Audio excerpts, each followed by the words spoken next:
Curso SQL completo da SoftBlue, módulo sobre criação de um banco de dados. Nessa aula, falaremos sobre a criação de bancos de dados. E para isso, eu quero trazer para você um pouquinho mais sobre alguns conceitos e um pouquinho sobre a história da linguagem que vai permitir que isso seja feito, que é a linguagem SQL, abordada aqui no nosso curso. A sigla SQL, ela é uma abreviação do termo Structured Query Language, que em português significa linguagem estruturada de consulta, que é o nome dado à linguagem responsável pela interação com os bancos de dados relacionais. O SQL é uma linguagem do tipo declarativa, que detalha a forma do resultado final. Embora o SQL tenha sido originalmente criado pela IBM nos anos 70, rapidamente surgiram vários dialetos, ou várias versões desenvolvidas por outros produtores. Essa expansão no mercado desses dialetos levou então à necessidade de ser criado e adaptado algum padrão para todas essas versões que estavam saindo da linguagem. Essa tarefa então foi realizada pela American National Standard Institute, também conhecido como ANSI, em 1986, e pela ISO em 87.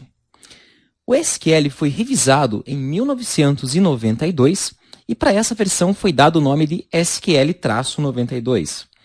Foi revisado novamente em 1999 e também em 2003, já trazendo algumas outras versões da linguagem e também se chamando de SQL 2003, na sua versão até a mais atual apresentada aqui nesse slide. E depois disso, algumas outras coisas ocorreram. É legal reforçar que em 1999 foi quando o SQL introduziu expressões regulares, queries recursivas e gatilhos, também conhecidos como triggers, para a linguagem. Já o SQL em 2003, nessa versão, introduziu características relacionadas ao XML, entre outros benefícios. De lá para cá, outras revisões do SQL foram publicadas, como o SQL 2008 e o SQL 2011. Tal como dito, o SQL, embora padronizado pela ANSI e pela ISO, possui muitas variações e extensões produzidos pelos diferentes fabricantes e fornecedores de sistemas gerenciadores de bancos de dados. Isso quer dizer que cada banco implementa a sua própria versão do SQL, criando uma derivação própria, digamos assim, e levando a certas dificuldades para migrar códigos SQL entre diferentes bancos, mas nada que não seja possível de ser contornado. O objetivo desse curso, por causa de todos esses motivos, é, portanto, abordar a versão ANSI do SQL, pois essa pode ser migrada de plataforma para plataforma sem grandes mudanças estruturais. Então, não se preocupe, o SQL ANSI é a grande versão que veremos aqui nesse curso. Existem pequenas variações para cada banco de dados. Às vezes o MySQL tem um comando que funciona um pouquinho diferente da versão ANSI, o Oracle também tem algum outro comando com algum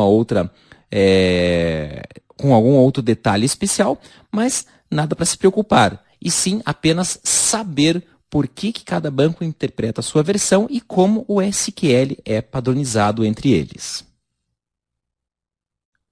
E antes de começarmos a falar sobre a criação de bancos de dados, que é o tema principal dessa aula, nós precisamos então conhecer alguns dos recursos que irão fazer parte das operações de criação de bancos de dados, ok? Então, para isso, vamos começar falando sobre os tipos de dados mais comuns para serem utilizados na linguagem SQL. Bom, eu apresentei uma tabela aqui na tela, onde temos vários tipos de dados, e nas colunas temos os bancos de dados já apresentados anteriormente, o MySQL, o PostgreSQL, o SQL Server. E para que tem isso? Para demonstrar aqui na tela quais tipos de dados, quais tipos de campos existem em cada um desses bancos de dados. Ou seja, qual tipo de dados você pode utilizar em cada banco ou que tipo de dado você deve substituir em cada um dos bancos. Vamos começar falando então do tipo de dado Boolean, que indica uma informação booleana, também conhecida como verdadeiro ou falso, ou em alguns casos 0 e 1. Apenas o PostgreSQL implementa esse tipo de dado com esse nome. O MySQL utiliza a opção numérica tinyInt de tamanho 1 para simular esse tipo de dado, assim como o SQL Server. Já no Oracle, esse tipo de dado pode ser simulado por meio de enums, que veremos mais adiante o que é, e no Firebird com o tipo de dado smallInt. Campos booleanos geralmente são utilizados para gerenciar campos como, por exemplo, se o usuário aceita ou não receber e-mails sobre promoções da empresa, se o usuário em questão está habilitado ou não para realizar alguma tarefa, ou outras situações que dependam de respostas sim ou não para serem armazenadas no banco. Em seguida, temos os tipos de dados numéricos, iniciando pelo tinyInt. tinyInt significa um tipo de dado inteiro, mas de tamanho muito pequeno, ok? Seu intervalo de valores varia de menos 128 a 127 no seu modo padrão, ou de 0 a 255 se esse campo for marcado como unsigned. O que é o unsigned? É uma propriedade que informa ao banco que esse tipo de dado não irá gerenciar valores negativos, ou seja, ele transfere todo o espaço em disco que seria utilizado para armazenar o intervalo de menos 128 até 0 e aumenta o que seria o positivo de 0 a 127 para 0 a 255. Campos do tipo tinyInt geralmente armazenam informações que não atingem grandes números. Por exemplo, a idade de um usuário, no seu sistema. Geralmente a idade de um usuário varia de 0 a 100. 115 anos, vamos chutar em valores altos. Então, um tinyInt pode ser utilizado para armazenar idade de usuário, porque ele pode armazenar até o valor de 255 quando marcado como unsigned, certo? Já que não existe idade negativa, você pode fazer o uso desse recurso para esse caso. Se você precisar de um intervalo maior do que o tinyInt, você pode seguir aqui esta tabela apresentada na tela. Pois em seguida nós temos a opção smallInt, que representa o tipo de dado inteiro, pequeno, mas um pouco maior que o tinyInt. Seu intervalo já varia de menos 32.000 e um pouquinho até 32.000 positivo e uns quebrados, em seu intervalo padrão, podendo também fazer o uso da marcação unsigned, transferindo todo o lado negativo para saldo no intervalo positivo, certo? Aqui na tabela você tem aí um pouquinho de noção com todos esses valores na coluna intervalo. Observe que todos os tipos de dados numéricos podem sim ter seu intervalo de valores positivos dobrado de tamanho se marcados como unsigned. Unsigned é uma propriedade para valores numéricos. E se o intervalo de valores de um smallInt ainda não for suficiente para gravar algum dado que você queira, é possível seguirmos aqui a tabela e utilizarmos a opção int, por exemplo, ou até mesmo bigInt, para valores inteiros absurdamente grandes. Vale a pena citar também que se você criar um campo do tipo int e precisar aumentá-lo tempos depois no seu banco para bigInt, é possível fazer essa alteração sem perder os valores previamente cadastrados na coluna. Essa dica valerá quando for necessário aumentar um tipo de dado para outra opção de mesma categoria, ok? Ou seja, você tem um tipo de dado inteiro, vai trocar o tipo de dado para um outro tipo inteiro maior, ou seja, também é inteiro, não muda de inteiro para texto, texto para valor flutuante, e sim de inteiro para inteiro. Então, nesse caso, você não tem perda de dados nas suas tabelas. A conversão entre tipos de dados de diferentes categorias deve ser estudada sempre com atenção, ok? Pois é possível de ser feito, mas pode gerar a perda de informações.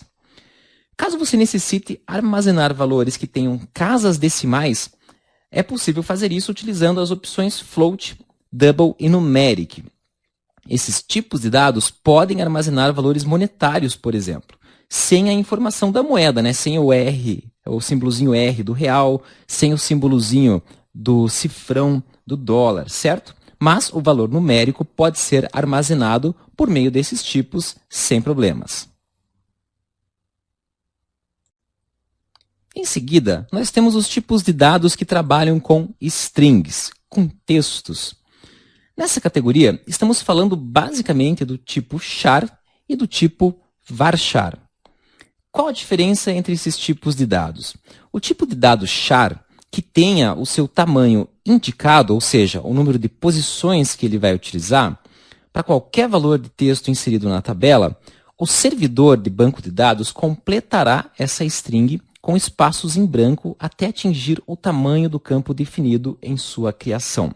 Opa, vamos devagar, né? Eu sei que às vezes esses conceitos ficam um pouco vagos. Então, por exemplo, se você criar um tipo de dado char no seu banco de tamanho 30, mas for armazenar uma string que tem apenas uma posição, como por exemplo a letra A, o banco de dados para o tipo char irá completar a sua string com 29 espaços em branco para armazenar isso na tabela.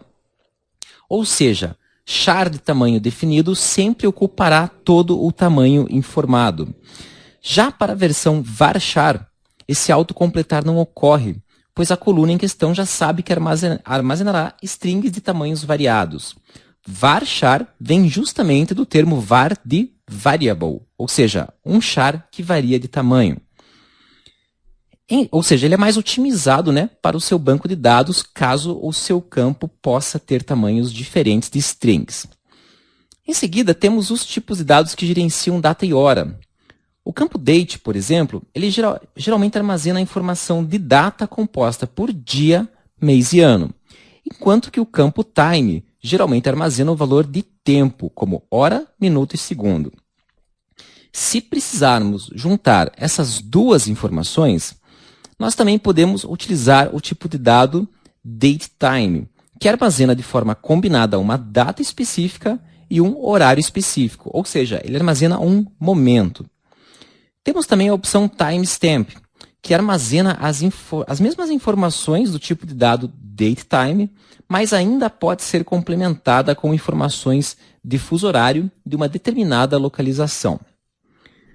Outro tipo de dado existente em alguns bancos de dados é o enum, que basicamente é uma lista de valores que você pode, como usuário, definir quais serão os valores que farão parte dessa lista. E esse campo poderá receber, então, somente valores que existam nessa lista que foi previamente criada por você no banco de dados. Bom, então, alguns bancos já implementam o enum, como por exemplo o MySQL, o PostgreSQL e o Oracle, enquanto que o SQL Server e o Firebird ainda não apresentam esse tipo de recurso. As tabelas com os tipos de dados apresentados nessa aula vai ficar disponível para download na seção de downloads aqui do curso da SQL. Eu recomendo que você acesse o site da SoftBlue na sua área do aluno, na área do curso, e faça o download dessa tabela. E, se possível, imprima e mantenha uma cópia dessa tabela com você enquanto você estiver fazendo aqui o curso. Você vai precisar consultar essa tabela muitas vezes, ok? Por estar começando a trabalhar com SQL, você irá precisar consultar essa tabela sempre que você for definir quais os tipos de dados farão parte das suas tabelas. E como são muitos e eles apresentam muitas informações, ter essa tabela impressa em mãos aqui nas aulas práticas e enquanto você for realizar os exercícios do curso, certamente será muito útil. No slide anterior, nós falamos dos principais tipos de dados existentes nos bancos de dados. Porém, existem alguns outros tipos de dados que merecem ser mencionados também por serem importantes. O primeiro deles é o tipo de dado blob. Um campo blob permite o armazenamento de informações binárias. O que isso quer dizer? Isso quer dizer que é possível armazenar arquivos como imagens, documentos Word, fotografias, PDFs, arquivos zips ou qualquer outros tipos de arquivos de computador. O tratamento e a conversão das informações armazenadas em formato binário para o arquivo final para ser acessado pelo seu usuário deve ser realizado na linguagem de programação utilizada para interagir entre o seu sistema e o banco de dados. Isso quer dizer que o banco em questão, ele pode sim armazenar arquivos, ok? Mas o tratamento necessário para inserir e recuperar arquivos do banco e do banco para voltar a ser os arquivos finais devem ser feitos nas linguagens de programação. Temos também em alguns bancos a opção de dado do tipo text. Esse tipo de campo tem o seu funcionamento similar aos tipos de dados char e varchar, porque ele também trabalha com valores string. Com a diferença de que o campo text ele está preparado para armazenar strings muito maiores. Por exemplo, artigos completos, grandes seções de informações ou até mesmo livros ou outras informações grandes de texto. Um outro tipo de dado que é utilizado para armazenar informações diferentes em bancos de dados são os campos do tipo redes. Existem alguns campos de dados que necessitam armazenar endereços de rede, como por exemplo, endereços IP ou MAC addresses, ou outras informações gerais de rede. Existem ainda, em alguns bancos, um tipo de dado específico para armazenamento de informações monetárias, que além de guardar o valor com as casas decimais, podem ou não já armazenar a formatação do tipo de moeda, como aquele R que representa o real, ou como o próprio cifrão representando algumas moedas ou outras situações. E alguns bancos ainda oferecem suporte para o armazenamento apropriado de informações geométricas, para aplicações de geoprocessamento ou outras do tipo. Campos geométricos permitem que informações de formas geométricas, como por exemplo, linhas, quadrados, círculos ou outras formas, sejam armazenadas. Agora que você conhece um pouco mais sobre os tipos de dados existentes no SQL, vamos falar um pouquinho sobre alguns atributos que podem acompanhar alguns desses tipos. Bom, o primeiro deles é a informação de nulo ou não nulo. O que isso significa? Significa que, em um registro da tabela, pode acontecer de ter um campo que não teve o seu valor informado. Isso nós chamamos de um campo nulo, um campo que não recebeu nenhuma informação para ser armazenada. Ao criarmos o nosso banco de dados, podemos criar uma regra nas nossas tabelas informando se determinado campo pode ser nulo ou não. Por exemplo, uma tabela usuários que tenha como chave primária a informação de CPF da pessoa, obrigatoriamente terá que informar sempre o campo CPF para cada um dos registros que serão inseridos, uma vez que chave primária não pode ser nula, porque ela identifica um registro único em uma tabela. Então, é possível criar uma regra informando que o campo CPF deva ser do tipo not null, ou seja, ele não poderá receber valores nulos, portanto, not null. Como criar essa regra? Bom, a gente vai ver isso mais adiante ainda nesse módulo, não se preocupe. Por enquanto, se preocupe em conhecer o conceito que permite definir um campo como nulo ou não, ok? Bom, um outro atributo que campos numéricos, então, o null vale para vários tipos de campos, tá? Pode ser para string, para numéricos ou outros tipos de dados. Agora, existe um outro atributo que serve mais para os campos numéricos, que é o atributo unsigned. Bom, você até já viu esse atributo na tabela no começo aqui da aula. Por padrão, os tipos de dados numéricos podem receber valores negativos. Se você quiser que determinado campo não receba um valor negativo, você pode marcá-lo como unsigned. A vantagem de utilizar o atributo unsigned é que o intervalo do campo numérico, ele geralmente obedece, um mesmo intervalo de valores para números positivos e para números negativos. E ao definir um campo como unsigned, nós removemos esse intervalo negativo existente e dobramos o tamanho do intervalo positivo. Outra vantagem disso é o armazenamento. Por exemplo, se você tiver o campo idade em uma tabela, não faz sentido que esse campo permita a entrada de valores negativos. Por esse motivo, o campo idade pode e deve ser definido como unsigned. Um outro atributo, também válido somente para valores numéricos, é o atributo auto-increment. O auto-incremento quer dizer, ele auto-incrementa um determinado campo automaticamente. Isso quer dizer que se uma tabela tiver uma chave primária que funcione como um identificador do sistema, você pode criar automaticamente um valor para cada registro que for inserido, sem a necessidade de consultar a tabela manualmente para saber qual valor já foi utilizado e qual número ainda não foi. Por exemplo, ao criarmos uma tabela chamada usuário, se quisermos que para cada usuário seja criado um novo código interno nessa tabela, nós podemos criar uma coluna chamada ID, por exemplo, ou com outro nome, se você preferir, e definir ela como autoincremento. Essa coluna deverá ser numérica e geralmente irá começar a partir do número 1, incrementando esse valor automaticamente a cada novo registro inserido na tabela.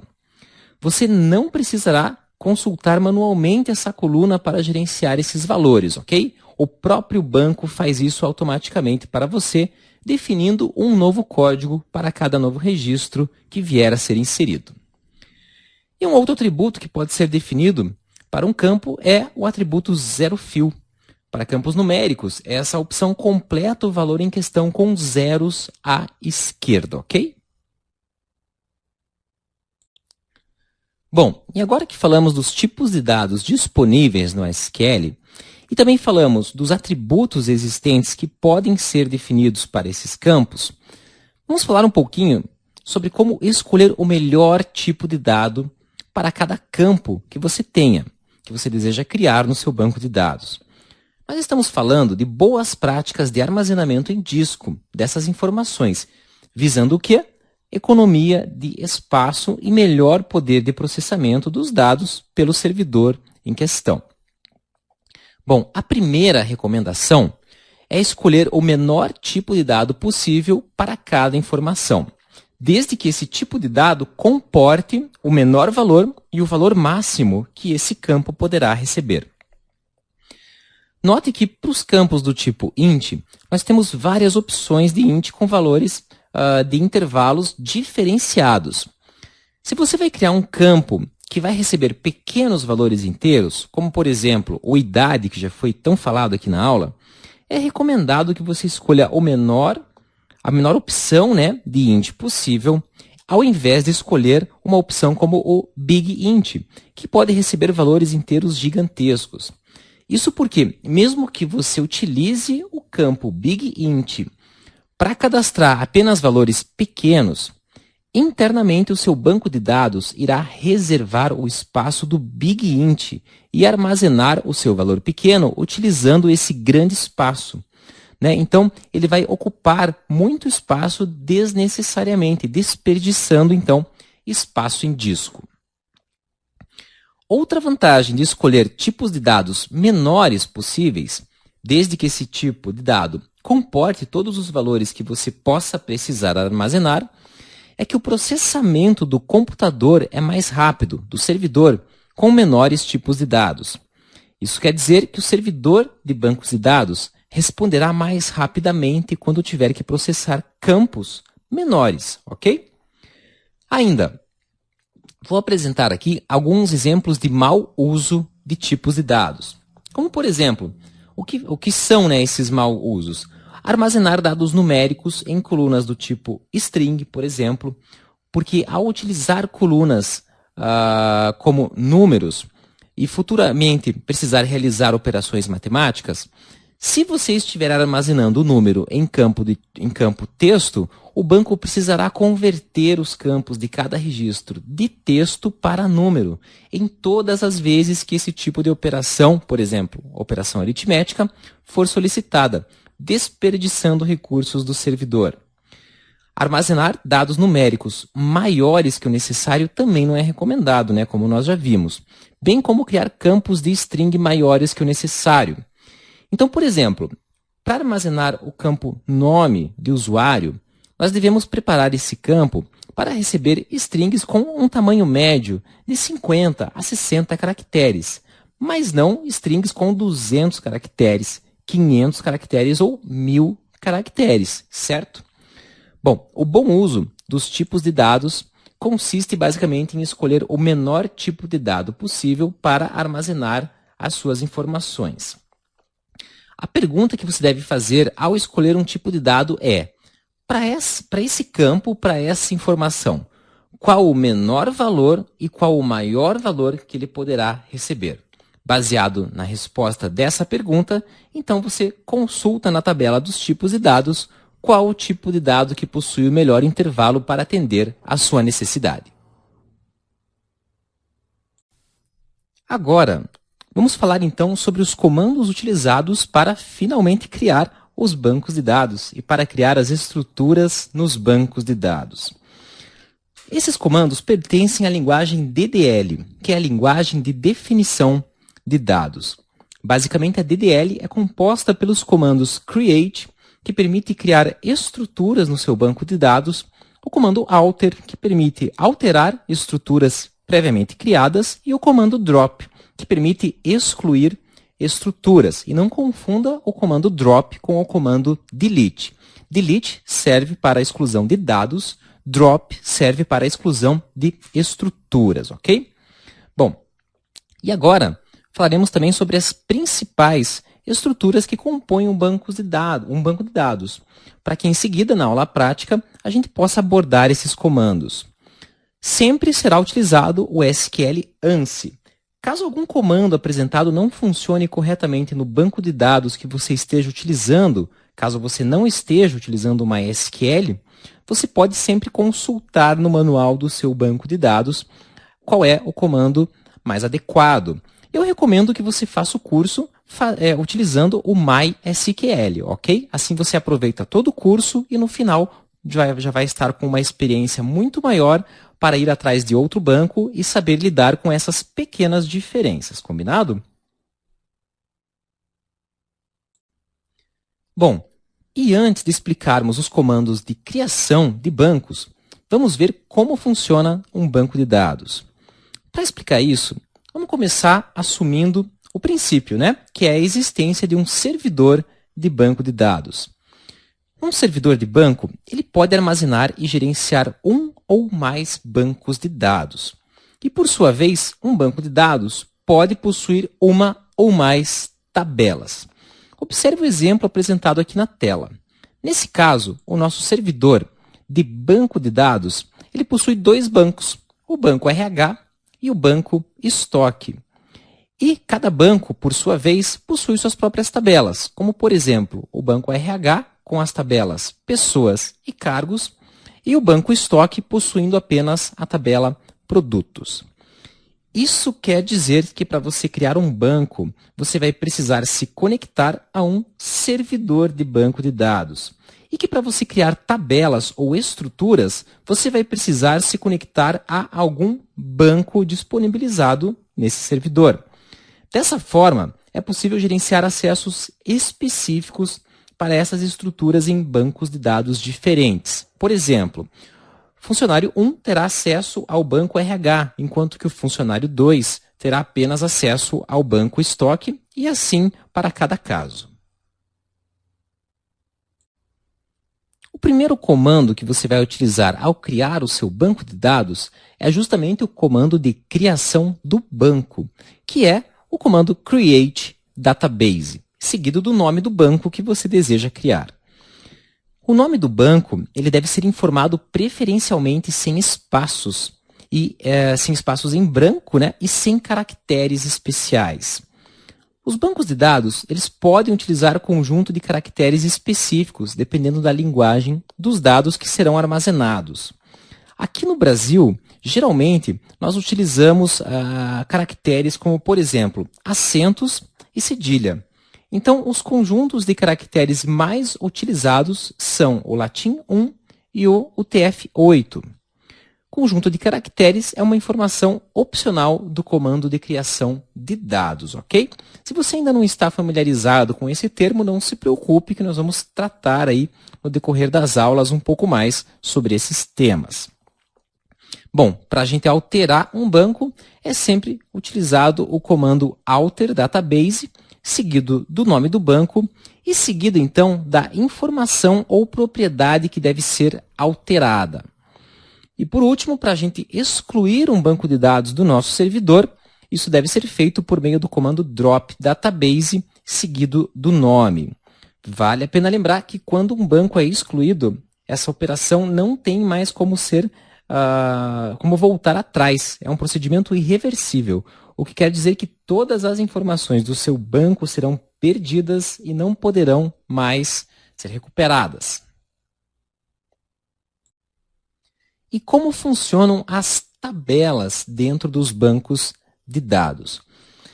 As tabelas também possuem uma hierarquia, porque quando a gente possui um ou mais campos dentro de uma tabela, por sua vez, cada um pode apresentar determinados atributos em suas definições.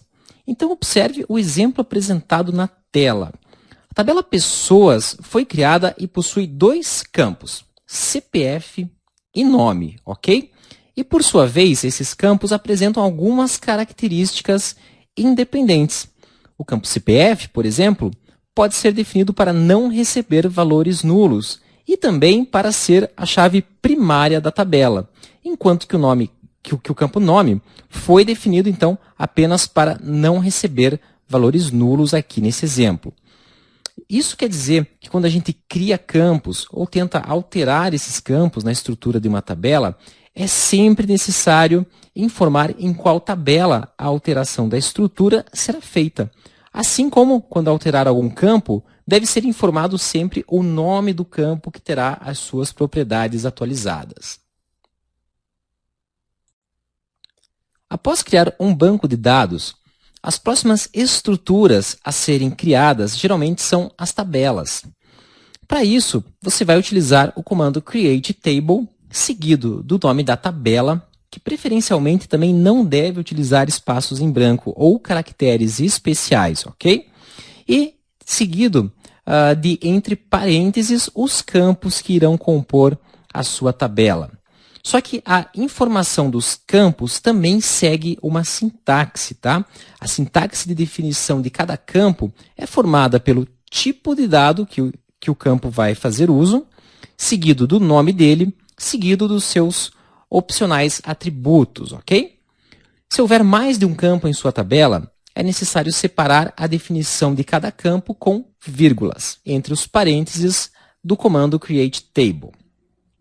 Bom, entre os principais atributos que um campo pode fazer uso estão o null e o not null, o zero fill para campos numéricos, o unsigned também para campos numéricos, o auto-increment também para campos numéricos, né? E se o campo em questão ele é algum tipo de chave da tabela. Para alterar alguma propriedade dessa tabela, utilize o comando alterTable, seguido do nome da tabela, seguido da propriedade que deseja alterar. A lista de propriedades que pode ser alteradas aí varia de cada banco para cada banco. Então, por esse motivo, algumas propriedades serão abordadas somente nas aulas práticas, ok? Onde iremos disponibilizar as aulas focadas aí, no caso aqui do curso, para o MySQL. E para excluir uma tabela, utilize o comando dropTable, seguido do nome da tabela. Assim como o comando drop database, o comando dropTable é irreversível, ok? Uma vez que uma tabela seja excluída, ela não poderá mais ter acesso aos dados que foram excluídos. Ainda nesse módulo, vamos falar também sobre índices, que são estruturas do banco de dados que armazenam, de forma isolada, o ordenamento dos registros de uma tabela específica, baseado no campo em que o índice foi criado. Por que isso, né? Para que não seja necessário ordenar os registros da tabela sempre que uma requisição vier a ser executada. O que acontece nas tabelas é que os dados são inseridos por ordem de chegada, mas muitas vezes pode ser necessário retornar os resultados do banco ordenados por um determinado campo, como nome ou número de CPF das pessoas, por exemplo. Nessas operações, muito tempo e processamento é gasto pelo banco para ordenar essas tabelas quando essas tabelas começam a ter muitos registros. Foi então que surgiram os tais dos índices, que são estruturas independentes que processam o ordenamento dos registros e armazenam tal resultado ordenado, não sendo necessário reordenar os registros em uma consulta futura, mas sim apenas quando os registros forem alterados, excluídos ou quando um novo registro for inserido. Isso quer dizer que se em uma tabela não houver alterações, mas houver 1 milhão de consultas ordenadas por nome, apenas uma única vez será necessário ordenar essa tabela, ok? Bom, como funciona, né? Considere a tabela pessoas, com os campos nome, CPF e estado, como essa apresentada na tela. Supondo que teremos muitas consultas a essa tabela, ordenadas aí pelos campos CPF e em alguns outros momentos ordenados pelo campo nome, nós podemos criar os índices CPF e nome, ok? Que nesse momento vão ordenar a tabela e armazenar na estrutura do índice, e não na tabela, apenas o campo em questão ordenado. Observe que apenas o campo é que é armazenado no índice, ok? Pois o campo será utilizado apenas como referência no ordenamento, futuramente cruzando os dados com a sua tabela principal. Da mesma forma, o índice nome, ele ordena os valores apresentados na coluna nome, armazena eles ordenadamente e cruza os seus dados com a tabela principal quando a sua consulta solicitar que o resultado seja ordenado utilizando o índice nome. Após criar as suas tabelas, é possível definir um ou mais campos como índices da tabela. Para isso, utilize o comando createIndex, seguido do nome do índice, o termo on, seguido do nome da tabela e coluna que servirá de base para a criação do índice. Para você alterar informações de um índice, utilize o comando alterIndex, seguido do nome do índice e a propriedade que você deseja alterar. Novamente, as propriedades dos índices variam entre os bancos de dados disponíveis no mercado. Por esse motivo, abordaremos apenas algumas propriedades dos índices nas aulas práticas aqui sobre o MySQL. E para excluir um índice, utilize o comando dropIndex, seguido do nome do índice, lembrando que essa operação remove apenas o índice em questão, mas não remove os valores contidos na tabela que o índice utilizava como base para ordenar os seus registros. Os dados da tabela permanecerão disponíveis para acesso mesmo depois que um índice venha a ser excluído, ok? Em alguns bancos de dados, é possível criar sequências como uma estrutura à parte. Sequência é como um campo auto-incremento. É um número que sempre que for utilizado será incrementado pelo número definido em sua criação, ou seja, pode ser de 1 em 1 o incremento, pode ser de 2 em 2 ou outro valor. Para criar uma sequência, utilize o comando createSequence, seguido do nome da sequência. Para alterar uma sequência, utilize o comando alterSequence, sempre seguindo o padrão apresentado nos comandos, que é o nome da sequência ou da estrutura, seguido da propriedade. E por último, para excluir a estrutura de uma sequência, utilize o comando dropSequence, seguido do nome, lembrando que esse tipo de operação é definitiva e irreversível. Bom, nós vimos muitas informações sobre muitas estruturas de bancos de dados nessa aula, ok? É um pouquinho normal que isso tudo fique um pouco confuso nesse momento, mas não se preocupe, é praticando que as coisas começam a ficar mais claras a cada vez que você pratica, né? Então, vamos agora para a nossa aula prática, onde vamos ver um pouquinho mais sobre o uso dos comandos abordados nessa aula teórica, ok?